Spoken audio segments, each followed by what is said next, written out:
আজ দ্বিতীয় পর্যায়ের ভোট গ্রহণ। দেশের 13টি রাজ্যের 88টি আসনে আজ প্রার্থীদের ভাগ্যবন্দী হবে ইভিএমে। শিলচর ও করিমগঞ্জ দুটি লোকসভা আসনেও আজ ভোট গ্রহণ অনুষ্ঠিত হচ্ছে। এখানে দুটি আসনেই ত্রিমুখী প্রতিদ্বন্দ্বিতা আমরা উল্লেখ করছি, দুটি আসনেই ত্রিমুখী প্রতিদ্বন্দ্বিতা হবে। শিলচর আসনটি এবার তপশিলি জাতির জন্য সংরক্ষিত। এখানে প্রতিদ্বন্দ্বিতায় রয়েছেন রাজ্যের মন্ত্রী পরিমল শুক্লবৈদ্য, আছেন করিমগঞ্জের প্রাক্তন সাংসদ রাধেশ্যাম বিশ্বাস। কংগ্রেস এখানে প্রার্থী করেছে সূর্যকান্ত সরকারকে।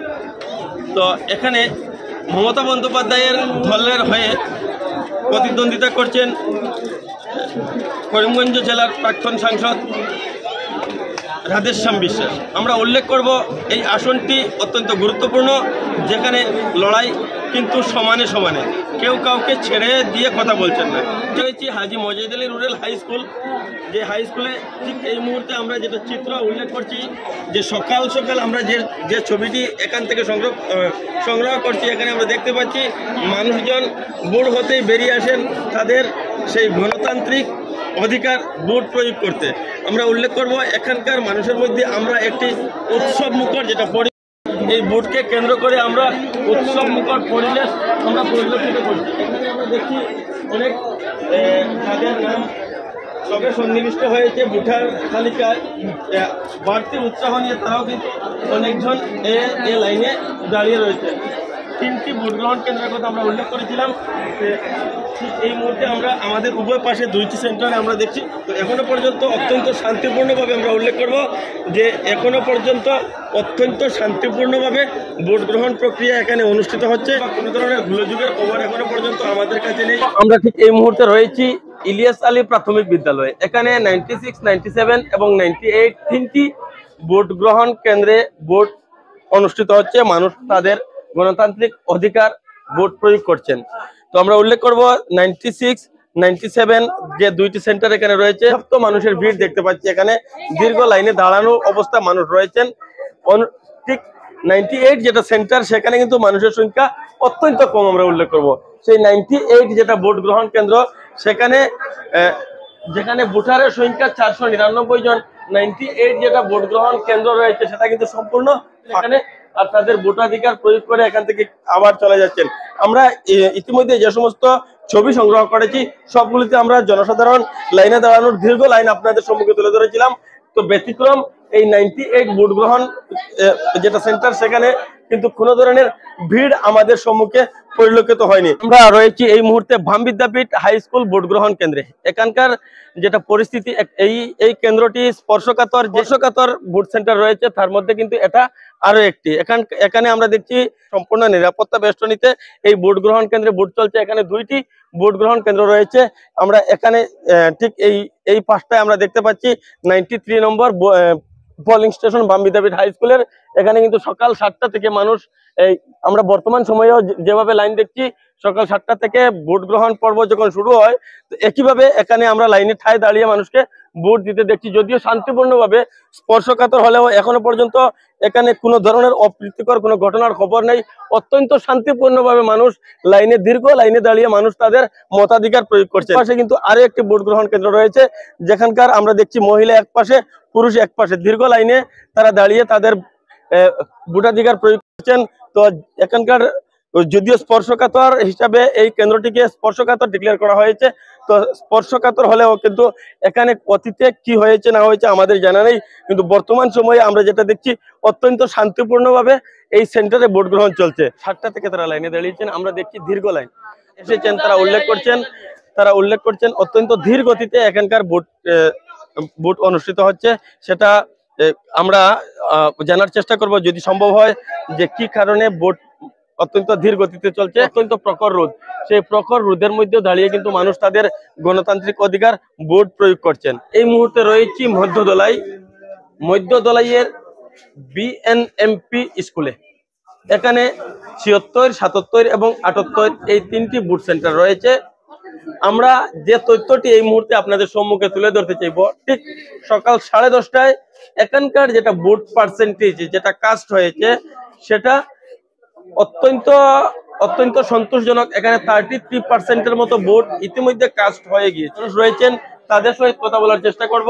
এখন ঠিক যেটাকে কেন্দ্র করে ধলাই বিধানসভা, সেই ধলাই বিধানসভা এটা কিন্তু মধ্য ধলাইয়েরই Dhalai BNMP school booth centre.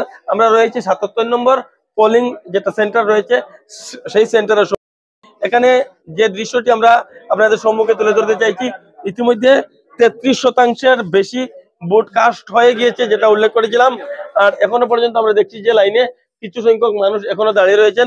আমরা এনজিওর কর্মকর্তা আমরা দেখছি, মাতৃভূমি সামাজিক সংস্থা যুক্ত রয়েছেন। আমরা বাপ্পা পালের বক্তব্য আপনাদের সম্মুখে তুলে ধরার চেষ্টা করছি। স্কুলে ভোট হচ্ছে, কোনো ধরনের কোনো ঝামেলা নেই। আর ধলাই স্কুলে প্রথম থেকে কোনো ধরনের ঝামেলা মানে একবারও হয়নি, আর হবেও না। কারণ এখানে মানুষ শান্তপ্রিয়, খুব ভালো ওদের ইয়ে, সবসময় মানে শান্তিপ্রিয় ভাবে ভোটটা।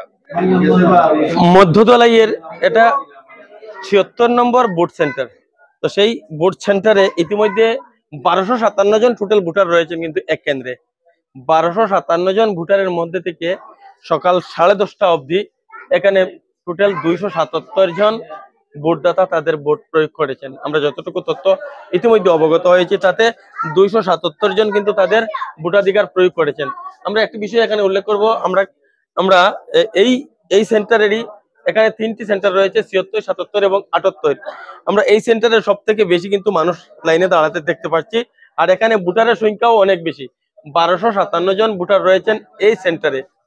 যেটা আমাদের এই ধলাইয়ের একটা গর্ব বলতে হবে যে এখানে কোনো দিনই অন্তত আমরা দেখতে পাইনি যে এখানে কোনো বিশৃঙ্খলা বা কোনো ধরনের সমাজ বিরোধী কাজ এসব এখানে ঘটেছে বলে।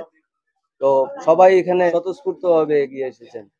আমরা মধ্য ধলাইয়ের পোলিং স্টেশন নম্বর 76, তো রামপ্রসাদপুর মডেল থাম্বাল এলপি স্কুলের সম্মুখে আমরা দাঁড়িয়ে রয়েছি। এখানকার যেটা ভোট পার্সেন্টেজ এখনো পর্যন্ত যে ভোট কাস্ট হয়েছে সেটা 37%। এখানে 797 জন ভোটার রয়েছেন। সেই 797 জন ভোটারের মধ্যে ইতিমধ্যে 300 জন তাদের ভোটাধিকার প্রয়োগ করেছেন। এই মাতৃভূমি সামাজিক সংস্থার যিনি সভাপতি শ্রদ্ধার দাদা শীতাংশু দাস, যিনি কোন একটি রাজনৈতিক দলের সহিত যুক্ত কিন্তু সমাজকর্মী হিসাবে আমরা ওনাকে বেশি জানি। তো ঠিক এই মুহূর্তে আমরা ওনাকে এখানে দেখতে পাচ্ছি। আমরা ওনার মহামূল্যবান বক্তব্য ভোট নিয়ে, গণতন্ত্রের যে একটা উৎসব ভোট প্রয়োগ করা আমরা উৎসব হিসাবে উল্লেখ করছি। আমরা দীর্ঘদিন থেকে মানুষের মধ্যে বিভিন্ন ধরনের উৎসাহ পরিলক্ষিত হতে দেখেছি।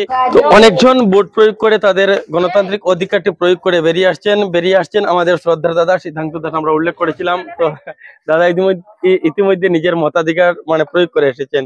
তো দাদা, আজকের যেটা ভোট বা আমাদের ধলাই বিধানসভা, মূলত আমাদের শিলচর লোকসভা আসনকে এবছর সংরক্ষিত করা হয়েছে।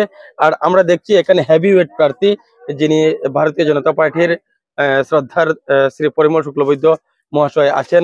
এখানে কিন্তু কংগ্রেস ও সূর্যকান্ত সরকারকে প্রার্থী করেছে। আর মমতা বন্দ্যোপাধ্যায়ের দল তৃণমূল এখানে কিন্তু প্রাক্তন সাংসদ রাধেশ্যাম বিশ্বাসকে প্রার্থী করেছে। তো ঠিক এই মুহূর্তে শিলচরের যেটা লড়াই আমরা উল্লেখ করব, ত্রিমুখী লড়াই। আমরা যতটুকু অনুভব করছি যে ত্রিমুখী লড়াই অনুষ্ঠিত হচ্ছে। তো আজকের এই দিনটি বা এবারের যে তপশিলি সংরক্ষিত আসন হওয়ার পরবর্তী যেটা আপনার কাছ থেকে জানতে চাইছি হলো আমাদের আজকে লোকসভা নির্বাচন, এবং এই নির্বাচনে আমি কিছুক্ষণ আগে, এটা আমার সেন্টার ভোট কেন্দ্র, এবং এখানে আমি ভোট দিয়ে এসেছি। তো আজকের এই নির্বাচন বা এই নির্বাচনের কয়েকদিন আগের থেকে আমরা যারা এই লোকসভা সমষ্টির যারা নাগরিক, আমরা বিভিন্নভাবে আমরা পর্যবেক্ষণ করেছি। এইবারের নির্বাচনের মতো আমিও কোনো না কোনোভাবে রাজনৈতিক সংগঠনগুলির সঙ্গে জড়িত। বিগত দিনেও আমি ছিলাম, বর্তমানেও আমি ভারতীয় জনতা পার্টির একজন সদস্য। এই নির্বাচনের মতো নির্বাচন বিগত দিনে আমরা কোনোদিন দেখিনি। মানে একটা ওয়াক ওভার যেমন দেওয়া হচ্ছে ভারতীয় জনতা পার্টি বা পরিমল শুক্লবৈদ্যকে। 11তে এখানে কংগ্রেসের যিনি নির্বাচিত হয়েছিলেন গিরীন্দ্র মল্লিক, তার পরবর্তীতে উনি মন্ত্রী হলেন। 16তে উনি মন্ত্রী হয়ে পরাজিত হয়েছেন। 16 ইলেকশনে পরিমল শুক্লবৈদ্য এখানকার একজন মন্ত্রীকে হারিয়েছে। আর 11তে যখন এখানে গিরীন্দ্র মল্লিক জয়ী হয়েছিলেন, তখন একজন বিধায়ককে এখানে পরাজিত করেছিলেন। পরিমল শুক্লবৈদ্য তখনকার সময়ে বিধায়ক ছিলেন, আর 16তে গিরীন্দ্র মল্লিক মন্ত্রী ছিলেন, পরাজিত হয়েছেন। 16 শেষ, 16-র পর 19 শেষ, সুস্মিতা দেব শেষ, গিরীন্দ্র মল্লিক শেষ, 21 কামাখ্যামালা শেষ, পঞ্চায়েত নির্বাচন হলো, জেলা পরিষদ শেষ, গ্রুপ মেম্বারশিপ শেষ। আমরা তো তখনকার সময়ে কংগ্রেসের মাঝারি মাপের নেতা ছিলাম। কংগ্রেসের বড় মাপের যারা নেতা, তারা গ্রুপ মেম্বার পর্যন্ত তাদের গ্রুপে জয়ী করতে পারেনি। গ্রুপ মেম্বার পর্যন্ত কংগ্রেসের বড় মাপের নেতারা এক একটা গ্রুপ থেকে, ওরা আবার মাঠে বেরিয়ে বলে যে আমরা কংগ্রেসের নেতা, আমার গ্রুপে আমার মেম্বার নেই, আমার বুথে আমার বুথ প্রেসিডেন্ট নেই, আবার আমি কংগ্রেসের নেতা। নিশ্চিহ্ন মাইনরিটি বুথ নিয়ে এক সময় কংগ্রেসের একটা বাহাদুরি ছিল। আজকের দিনে মাইনরিটি বুথ 3 ভাগে বিভক্ত। আজকের দিনে আমি অন্য জায়গার কথা বলবো না, আমার ধলাই সমষ্টিতে মাইনরিটি বুথ 3 ভাগে বিভক্ত হয়েছে। পরিমল শুক্লবৈদ্য ব্যক্তি হিসাবে একটা মাইনরিটি বুথ এইবারের ইলেকশনে পাচ্ছে যথেষ্ট আকারে। তৃণমূল কংগ্রেস এখান থেকে একটা বুথ পাবে এবং বাকি বুথটা কংগ্রেসে পাবে। আপনারা ওভারঅল শিলচর লোকসভা সমষ্টির যদি পুরো চিত্রটা এসে যায়, দেখবেন এখানে কন্টেস্ট রাধেশ্যাম বিশ্বাসের সহিত পরিমল শুক্লবৈদ্যর হবে, অর্থাৎ তৃণমূল আর বিজেপি প্রথম এবং দ্বিতীয় স্থানে থাকবে, তৃতীয় স্থানে কংগ্রেস চলে যাবে। ওয়ার্কার কোথায়? বুথ কমিটির প্রেসিডেন্ট কোথায়? আমার এখানে কোথায়? এই সেন্টারে কোথায়? এজেন্ট কোথায়? আজকে এই রুমে এজেন্ট নেই। কংগ্রেসের আমার ধলাই বিধানসভা সমষ্টির সেন্টারে প্রায় 10% সেন্টারে বোধহয় কংগ্রেসের এজেন্ট আছে, 90% সেন্টারে কংগ্রেসের এজেন্ট নেই। মাঝারি মাপের নেতারা চলে যাওয়ার পর বড় মাপের যারা নেতারা ছিল, তারা তো আজকের দিনেও কংগ্রেসকে ধরে রাখতে পারেনি। খুব সুন্দর করে বিবাহ ভবনে সাংবাদিক সম্মেলন করে বলেছিলেন যে মাঝারি মাপের নেতারা চলে গেছে, আমাদের কিছু যায় আসে না। আজকে শীতাংশু দাস কংগ্রেস থেকে সরার পর, আমি বলছি না যে আমি সরার পর কংগ্রেসের আজকে এই অবস্থা হয়েছে, শীতাংশু দাস কংগ্রেস থেকে সরার পর একটা প্রার্থী ওরা জয়ী করতে পারেনি। বড় মাপের নেতারা যারা রাজীব ভবনে বাস করে দলাইতে, ওনারা জয়ী করতে পারেনি। কংগ্রেস শেষ নিঃশেষ করে দিয়েছে। দাদা কংগ্রেসের একজন সক্রিয় ওয়ার্কার ছিলেন, আমরা দেখেছি ওনাকে আরেকটা যেটা গুরুত্বপূর্ণ একটা বিষয় আমরা উল্লেখ করব, দলাইটি এখনো সংরক্ষিত। যদি দলাই সংরক্ষিত আসন না হতো, ধলাইতে কিন্তু উনার যেটা জনসমর্থন আমরা মনে করছিলাম পরবর্তী সময়ে ধলাই থেকে কিন্তু ওনাকে আমরা বিধায়ক হিসাবে, আমি নয় এখানকার মানুষ চাইছিল যে যদি দলাইটি সংরক্ষণ মুক্ত হয় তখন শীতাংশু দাসকেই হয়তো আমরা এখান থেকে যে কোনো রাজনৈতিক দল হোক না কেন ওনাকেই আমরা বিধায়ক হিসাবে দেখতে পাবো। ইতিমধ্যে দাদা অনেক খুব প্রকাশ করেছেন, তিনি বলতে চাইছেন এই কথাটি, তিনি কিন্তু ভারতীয় জাতীয় কংগ্রেসের একজন সক্রিয় ওয়ার্কার ছিলেন। খুবই দুঃখে তিনি ভারতীয় জাতীয় কংগ্রেসের সঙ্গ ছেড়ে যদিও এখনো পর্যন্ত সমাজকর্মী হিসাবে কাজ করছেন, তৎসঙ্গে একটি রাজনৈতিক দল, বিশেষ রাজনৈতিক দল তিনি ইতিমধ্যে উল্লেখ করছেন, তো সেই রাজনৈতিক দলের সহিত তিনি ইতিমধ্যে যুক্ত হয়েছেন। ওনার কাছ থেকে যে তথ্যটুকু আমরা লাভ করেছি, আর এখানে যে স্বতঃস্ফূর্তভাবে পার্টিকুলার একটি রাজনৈতিক দলের বটমে মানুষ টিপছে সেটা কিন্তু সুস্পষ্ট হয়ে গিয়েছে। ইতিমধ্যে আমরা উল্লেখ করব, সেটার জন্য অপেক্ষা করতে হবে আমাদেরকে সরকারি সার্টিফিকেটের বা রেজাল্ট যেটা ঘোষণা করা হয় সেই ঘোষণার। তো ঠিক এই মুহূর্তে মধ্য দলাইয়ের রামপ্রসাদপুর থাম্বাল স্কুলের সম্মুখ থেকে বিবেকানন্দ দাসকে সঙ্গে নিয়ে বাস্তব উপস্থাপনে আমি